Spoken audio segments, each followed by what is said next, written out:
Sanibonani la ku-Igcokama, Nibingelelwa usifundo. Umculi kaMaskandi usolakala ngokuthi ngathi udla unkosikazi kaNgizwe. Siyacela nje babukeli bethu ukuthi uvo lwakho u-like, u-subscribe nje. Isicelo sethu siwa-Igcokama babukeli bethu. Esiniphathele khona-ke namhlanje babukeli bethu.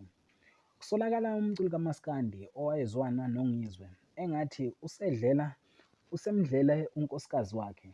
Babonakale bencebeleka Igcokama Elisha nonkosikazi kaNgizwe umakhuzwayo.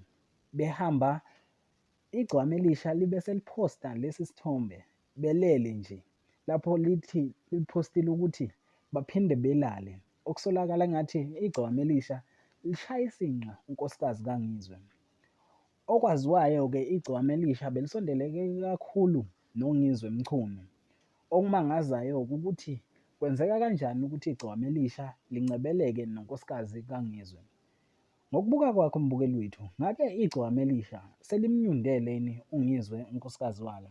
Siyacela nje ushiye uvo lwakho ngaphansi comment section. Ungakhohlwa ukulike nokusubscribe. Ngiyabonga.